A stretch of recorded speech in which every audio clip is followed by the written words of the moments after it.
Welcome to the Real Women, Real Business podcast, where we believe you don't have to choose between doing what you love and building something truly successful. Each episode, we cut through the noise to show you exactly where your energy should go, how to eliminate what's keeping you stuck, and most importantly, how to tell the difference between what's actually making you money and what's just keeping you busy. Around here, we're all about helping you to work smarter, build stronger, and dream bigger. You've already built something amazing, but if it feels like you're stuck in a cycle of back to back calls, half finished launches, and late nights just trying to catch up, you're not alone. Most women start their businesses with passion and drive, but somewhere along the way, they start settling for good enough. They want more, but worry it will cost them too much. And let's be honest, we spend so much time thinking about how to help others, we start feeling guilty for wanting to build real wealth or prioritize our own goals. That's exactly why I created the Real Women, Real Business Mastery Program to help ambitious women like you stop settling for just enough and start building a business that's truly aligned, where passion, profits, and progress work together, because making more doesn't mean sacrificing more. It means building smarter with the right support and the right strategies. If you're ready for sustainable success in a business you actually love running, book your free coaching assessment at aboutShaunaLynn.com/coachmate. Let's explore what's possible together.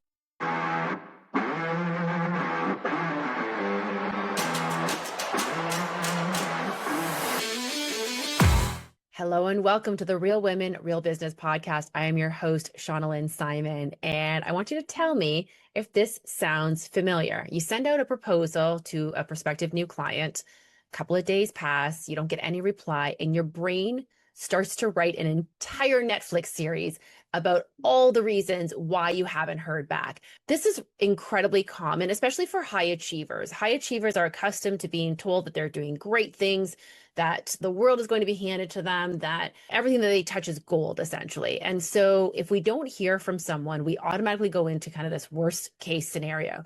And today we're going to be talking about how to turn those spirals into a repeatable process that allows you to remain calm, professional, and avoid these stories that we're telling ourselves, because this is happening pretty constantly. So here's the thing. Here's what's happening. The reality is that our brains hate uncertainty. So what your brain's going to try to do when something is uncertain is it's going to try to fill in those gaps. So, you might be telling yourself, so with this proposal situation, for example, you're saying, oh, well, I think they're shopping around. They're going to try to find someone else. My price was too high. They hated the proposal. I didn't get the scope of work right. I didn't nail their vision. That if they're questioning anything, you immediately start to think, well, they don't trust me. Or if they ask you a question about something, this is one of my favorite things. I have this happen. I've had it happen with team members, with my clients, where, let's say you send out the proposal, someone responds back and says, hey, can you just explain what this charge is here? And immediately you get your backup saying like, well, they don't understand the amount of work that goes into this. And that charge has to be there because of this, and this. I get that. But they're just asking a question. So instead of getting into defensive mode, let's just answer that question. Let's start by just answering the question. We are going into the assumption that they are challenging that pricing, but they're simply asking for clarification. So I don't want you to misunderstand clarification for a challenge, and that you need to defend anything. And what ends up happening, though, when we make up these stories in our head is you end up getting defensive. You might come across a little needy about things. You might even avoid following up on a proposal because you haven't heard back and you've immediately gone to worst case scenario in your head. You might preemptively discount something or over explain or try to justify something. Say, well, I can just waive that, or that's not really necessary, or like if it's a big deal, and you end up losing your momentum, you lose energy on this. Here's the reality check. The problem is that the boring truth, the less exciting truth, the one that's non-controversial, is usually actually true. So what do I mean by this? Well, we're all busy, right? Have you ever received a proposal or an email that you sat on for a little while and maybe there were different reasons for it? So let's say Let's use interior design as an example because I have a lot of interior designers in here. So let's say you decide to hire a contractor to do some work on your house, and they come in and they give you a proposal, and that sounds great. You're looking at the proposal like, yeah, that seems kind of reasonable. You're not necessarily shopping around for it, but you haven't pulled the trigger on it because all of a sudden life got busy. Maybe one of your parents fell ill and you had to go and support them for a little bit. Maybe your kid's hockey team was traveling for a couple of weeks. Maybe it's just a matter of you know that you've got to get certain ducks in a row before you can bring the contractor in. You want to get those things figured out before you tell the contractor that you're proceeding with them. Life happens. This is the thing. Your clients get busy, they get sick, they travel, they've got family stuff as well, just like you do. And how often have you accidentally ignored something completely unintentionally? It's possible that they just simply got busy. There's other things that they might be working on. And again, relate this back to the last time that you didn't respond to something right away. Perhaps there's some sort of additional approval that you need from a spouse or a partner or someone else who's involved in the decision process. Maybe it's your own internal approval that you just need to come to terms with. Okay, well, that's the price. I'm not going to argue the price. I believe in the price. I believe that they're get the best people to get the job done, but my budget doesn't really allow for this right now. So you're trying to figure out how can I make the money? So that, you might be waiting on payroll or bonuses or some extra income that you're expecting to come in. The other option is that simply they opened it and just forgot to reply. I've completely done this where I thought that I had replied to someone when I actually didn't. This is a very, very common thing. So just remember that no response is not a verdict. It's not a no. A no response is simply a timing gap. And there are things that we can be doing in order to avoid telling ourselves these stories. Now, here's the thing. I am using this proposal example as just one example of stories that we tell ourselves.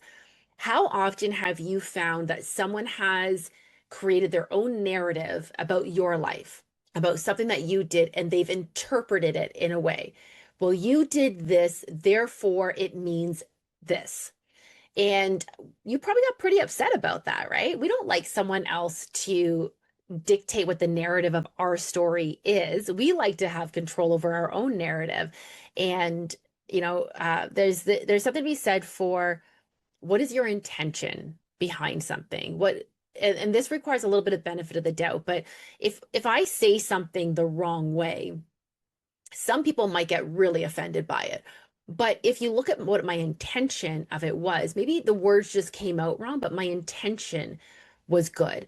And so this is the same thing when it comes to, you might be having conversations with family, with friends, with your partner, and sometimes things just come out wrong and we misinterpret them, and that can cause a lot of conflict. But if we lead with curiosity, if we lead with questions, if we ask them to clarify things, if we offer grace and the benefit of the doubt, we're less likely to jump to conclusions. So the next time you're telling a story in your head, I want you to ask yourself, am I telling myself a story in my head, or is this actually happening? Because a lot of the times it's a false narrative. It's something that we're making up, again, because our brain wants that certainty. So telling yourself, so first of all, I want you to name that story. The next time you're doing this, I want you to name the story. Identify that there is a story. Say, the story I'm telling myself is. So let's go back to the proposal example, because I think this is one of the most common ones that we can relate to, but there's so many times that we tell ourselves stories. For example, let me give a few more examples of things that might show up in business where we tell ourselves story. So let's say one of our employees isn't doing the work properly. And we might start saying, oh, I wonder if it's because I didn't give them a raise this year, or, clearly they're out to get me because they're absolutely sabotaging, intentionally sabotaging the work that they're doing. These are stories we're telling ourselves. They may be true, but if we don't gather the details and the information to back that story up, it is just a story that's in your head. Speculating doesn't get anyone anywhere. So I want you to tell yourself, first of all, I am telling myself a story, and the story I'm telling myself is this. When you've named it as a story, it allows you to kind of step back from that and almost have like an objective third-party view of it. So it creates a little bit of distance between you and that thought so that you can have a bit more objectivity. Even if it helps you, you can maybe say, if this was happening to someone else, how would I be viewing this? Because that's also a different narrative. If your friend came to you with a similar story, wouldn't you be offering some benefit of the doubt to the other person that they're talking about, saying like, well, did you ask them about that? Well, did they actually say that? Are you sure that's what they meant by that? So it's funny that we'll do that for someone else, but not necessarily for ourselves. Okay, so that's step one. This is kind of how we're going to reset when we're telling ourselves a story. Step one is to name the story. Step two is you're going to come up with five, that's right, five neutral explanations for it. So here's an example for the proposal one again, just because that's an easy one that we can use. So you've sent out a proposal, you haven't heard back. Here are five reasons you might not have heard back. They were busy, they're in meetings all week. Number two is they need to review it with a partner. Number three, they have a deadline elsewhere that they're trying to take care of they're busy basically before they can get back to you. They want you, but they need to confirm budget timing, right? That's going back to that cash flow, waiting for some money to come in, or they saw it and they meant to reply. There's five neutral reasons that have nothing to do with your pricing, with the scope, with you at all, that has simply to do with them. So step number three is you're going to choose the most useful assumption. Not best case, not worst case, but the most useful. So they're busy and they need a clear next step. That's a great one to choose. And again, the reason why we're choosing something is because our brain wants certainty. One of the options is also just simply to ask them, but by choosing an option that is fairly neutral and fairly useful, is you can now act on that. So assuming that they're just busy and need a clear next step, how would you then handle that? So step four is to take one clean action. So that clean action can just be send a short follow-up. Hey, just checking in. I can't tell you in all of my years of coaching how many times I have had clients that have lost business simply because they didn't follow up. And when I ask them, well, did you follow up? Well, no. Again, no answer is not no. I have them follow up. Wouldn't you know, the client actually does want to proceed, but maybe their timeline has changed or their budget has changed or some other circumstances have come up. So send a short follow up to them. Offer a quick clarification call. Say, hey, if there's anything that you wanted to discuss further about the proposal, I'm happy to set up a quick call so we can discuss things and get this moving for you. Confirm the timeline and a decision date, saying things like, I know you really wanted to get this project started in the spring. In order to do that, I'm going to need a decision by this date in order to make sure that we can meet that timeline. But if your timeline has shifted, please let me know and we can adjust things accordingly. Or just ask some other direct question, not an assumption, but just a direct question about the status of things. Have you had a chance to review this email? And would you like to move forward with it? And then step five is I want you to regulate before you communicate. So I want you to take a quick breath, take a reset of some sort. So it could be some breath work, maybe about a minute of breath work, breathing in and out, keeping your shoulders down, making sure you're nice and relaxed. Read your draft if you're doing this over email, or if you're going to do it on phone call, you've created yourself a little bit of a talking points draft. Read it out loud. Does it sound calm or does it sound like you're going on the defensive? Keep in mind, they have not brought you any offense at this point. And then remove any sort of apologies or over explaining, because again, that sounds defensive. You don't need to defend anything yet. You're not justifying anything at this stage. We'll be right back after this quick message. This episode of the Real Women, Real Business podcast is brought to you by, well, potentially you. Are you a brand or service that supports passionate female entrepreneurs who are ready to turn their vision into profit without the stress and overwhelm? Perhaps you're an accidental CEO yourself, now on a mission to make work and life easier for fellow passion-driven boss ladies. Our podcast is experiencing an exciting 30% month-over-month growth, reaching entrepreneurs who are building stronger, working smarter, and dreaming bigger. We have limited partnership opportunities available for brands that align with our mission of redefining how working hard looks and feels. Visit aboutShaunaLynn.com/partner to learn more about becoming a partner in our rapidly growing show. And welcome back to the Real Women, Real Business podcast. So let me just recap this really quickly. So the next time you're telling yourself a story in your head, and I'm using a business example here, but again, go back to your personal life as well. We do this all the time in both personal and in business. We tell ourselves stories. And I've caught myself doing this. For the most part, I don't do this, but I have managed to catch myself occasionally wondering why someone hasn't responded to a proposal. And this is the structure that I use. So the first thing is Okay, so we're going to go to again, we've got a 5-step reset framework. So when you're telling yourself a story about something that didn't actually happen, let's say you send out a proposal to someone, you haven't heard from them. Again, no does not mean, or no answer does not mean no. So now you're going to do a quick reality check and a reset to ensure that you don't go spiraling into stories. So step one is you're going to name the story that you're telling yourself. So the story I'm telling myself is, because you don't have any certainty to it. So if there's no certainty, it's a story. Step two, you're going to list 5 neutral explanations, 5 very reasonable reasons why you have not heard back from them, or why you're telling yourself that story, and what could be happening instead of the story and the narrative that you're telling. Step 3 is you're going to choose the most useful assumption, not best case, not worst case, but the most useful. They're busy, they need a clear next step, whatever it is. Step 4 is you're going to take one clean action. That could be a short follow-up. It could be offering a quick clarification call, confirming their timeline, whatever that looks like for you. And then step 5, you're going to regulate before you communicate. Take some deep breaths, ensure that your draft sounds good, whether it's going to be a phone call or email, and you're going to make sure you eliminate any apologies or over explaining to avoid sounding defensive. All right. Sound good? Cool. Okay. So now let's create a bit of a follow-up process, because I mentioned earlier, so many of my clients I find are losing out on jobs and projects simply because they don't have a solid follow-up process. So what does that actually look like? This is something that for my team members, we've always had a bit of a flow chart, let's say, of what the expectations are based on timelines, based on the client timelines, as well as our own schedule and how the project proceeds. But we have a bit of a standard that is no different than if you go to a restaurant. They've got kind of the steps of service that they follow, where they're going to bring you your drink, and then within a certain amount of time, they're going to come and take your order. And within a certain amount of time, you're going to get your appetizers. And then a certain amount of time after that, you're going to get your main course. Like, there's a step to all the things. Your follow-up process should be no different. And a lot of us have these processes in place for setting out the proposal in the first place, doing initial consultations, delivering on the actual deliverables that we're hired to do. But so many of us just don't have a solid follow-up process. So the first thing I want you to do is I want you to set expectations up front with your client.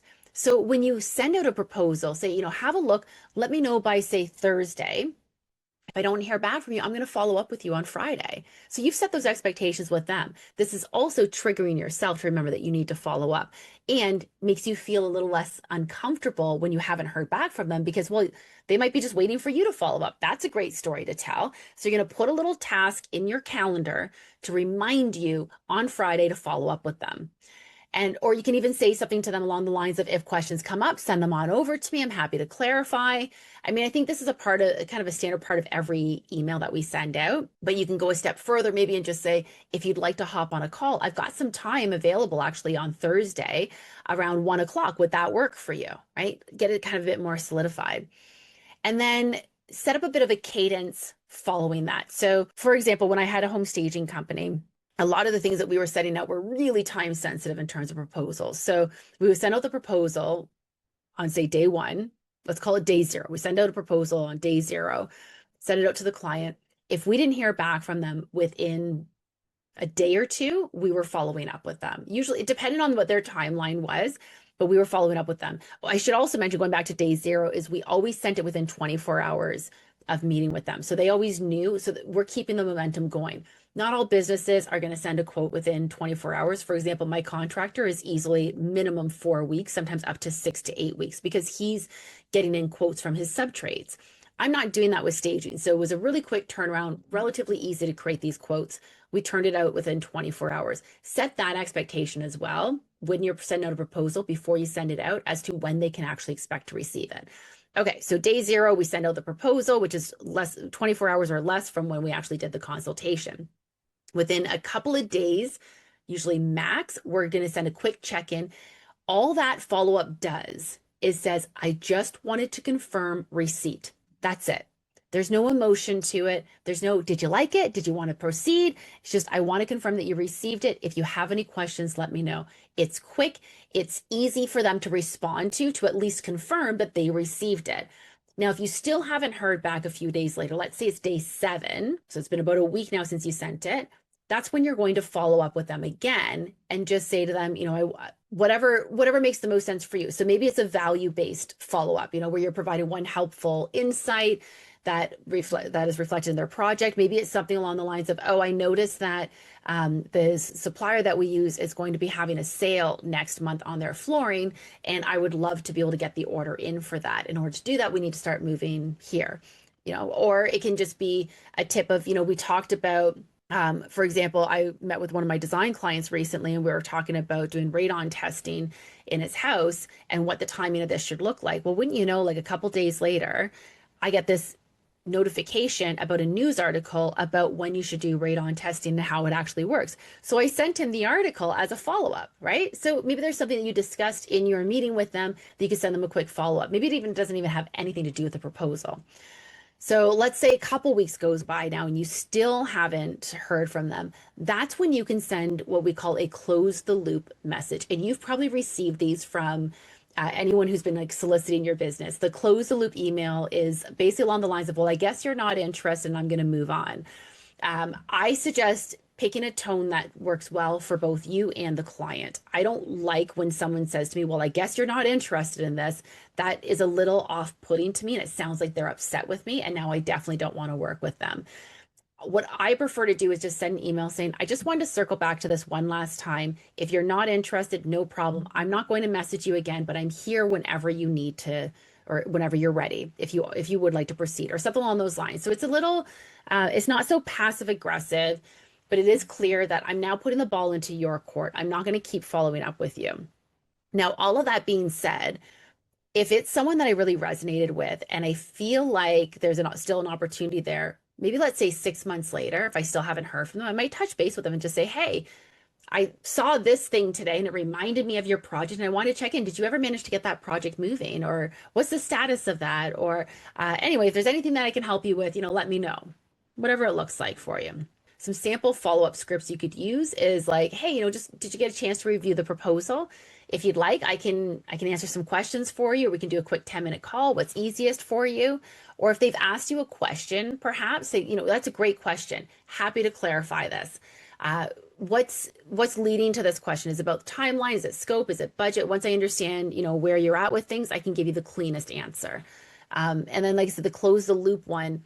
I know things get busy. If now isn't the right time, no worries at all. Do you want me to keep this open for you, or should I close this file for now? That's also another good one where instead of just saying, I'm not going to message you anymore and the ball's in your court, you're actually asking them a question that's requiring them to answer without being a passive aggressive, well, I guess you're not interested in this. Again, do not send those emails. I absolutely despise those emails. So just remember that following up, that's leadership. That is running a business. That is being a CEO.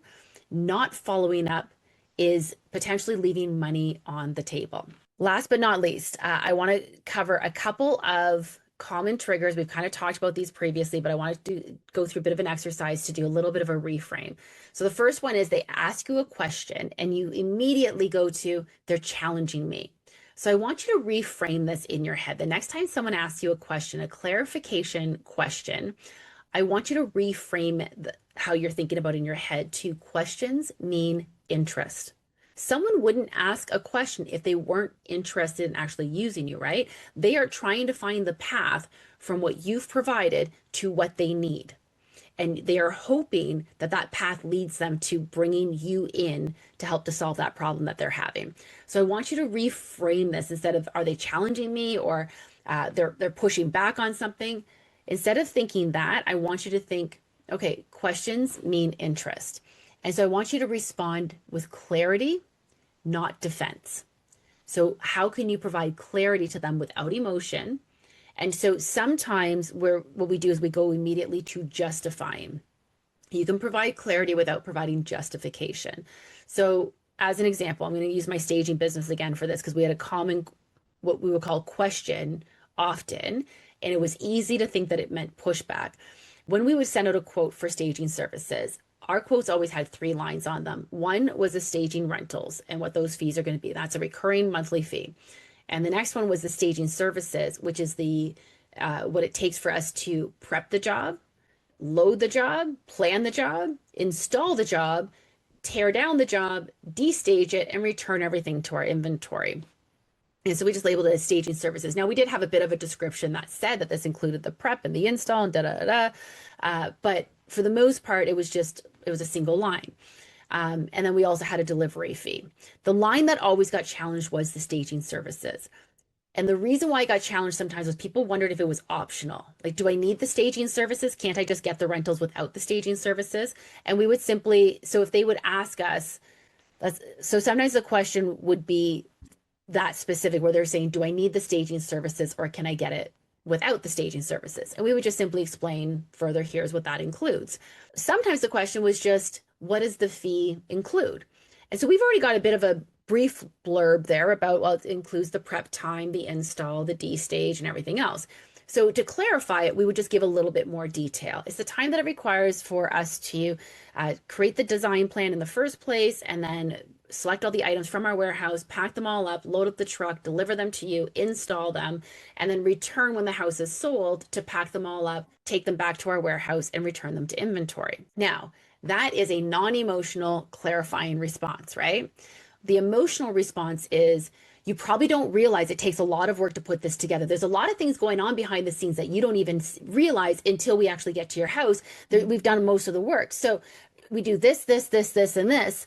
And you see how there's a difference between the tone of these two? One is definitely much more defensive than the other. So we want to make sure that we're providing clarity in a very simple framework without getting super emotional. Okay, so then the other one that we've been talking about is they went quiet. They didn't respond to me. Did I do something wrong? This is the story that we're telling ourselves. Did I do something wrong? Here's how I want you to reframe this the next time this happens to you. I want you to remind yourself that silence is not feedback. Say this out loud right now. No answer does not mean no. No answer is not a verdict. It's a question. Okay, silence is not feedback. So what I want you to do instead of creating stories in your head, I want you to follow the process. Remember, you've got this follow-up process now. I want you to create, if you don't already have one, I want you to create a solid follow-up process that outlines based on your standard turnaround time, based on the standard processes that you have in place, your client interactions. I want you to create a standardized follow-up process that you and your entire team are going to follow. When this is happening, when you're getting the silence, I want you to simply refer to your process, keeping your tone neutral, providing clarification as needed, answering questions, but keeping emotion all out of this. So I want you to think about, what was the last time you had one of these spiraling conversations with yourself? And what did that look like for you? And I want you to take the time to do the exercise, do those 5 steps that I mentioned earlier of, where you're going to name the story. You're going to come up with 5 neutral explanations. You're going to utilize the most useful one. And then you're going to take one clean action. And of course, before you communicate, you're going to regulate yourself as well. It's possible that despite the story you've told yourself, when you reframe it through this framework here, that there's still time to follow up, because you might be saying to yourself, oh, that happened a couple of weeks ago, but it's too late for me to follow up now. But if you follow this process, you might find yourself saying, actually, there's no reason why I can't follow up now, and come up with the framing that makes sense and feels most comfortable for you. Okay, so what did we learn here today? Well, for one thing, we learned that we make up a lot of things in our heads sometimes that we don't intend to.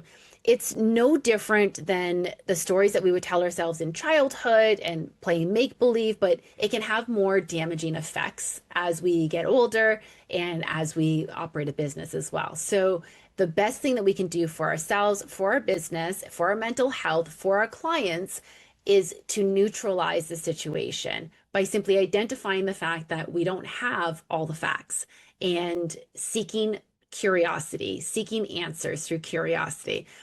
I like to always say that I lead with curiosity. This is my default mode, I would say, is that I lead with curiosity. I lead with questions. I don't lead with assumptions. And this comes from anything that anyone says.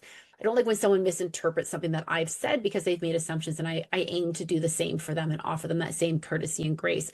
And I do think that in general, as a society, as a whole, we would all be a lot further along if we all offer that same grace to each other every single day. So I want you to take some time this week and identify some of the stories that you are telling yourselves and use this framework. And if you do use this framework, I want you to let me know how it goes for you. Feel free to tag me or DM me on Instagram at Shauna Lynn Simon. I want to hear from you because that is one of my favorite things. I can't even tell you. Every week I have listeners that reach out to me and tell me how they took the lesson from that week's episode and put it to work in their real lives. That is why this podcast exists. That is what I am here for. And I love hearing those stories. And of course, if you want some additional further support, then think about joining the Real Women, Real Business Mastery Program.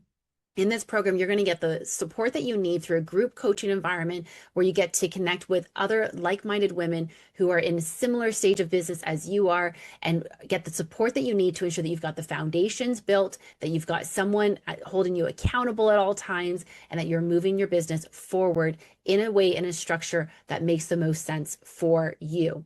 So if you are an accidental CEO, feels like you're overwhelmed because you are super busy all the time and your bank account is not quite reflecting that, this program is going to help you to identify exactly what is moving the needle in your business, what is driving the revenues, what's just draining your energy, and where to focus your efforts and how on the things that really matter on a day-to-day basis.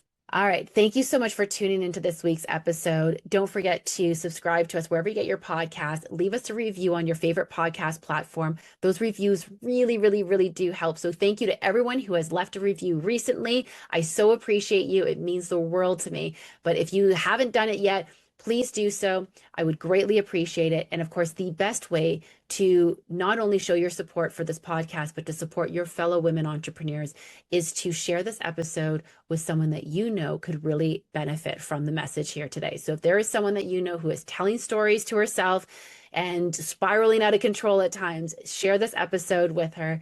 She'll thank you for it, and I will thank you as well. Until next time, keep thriving.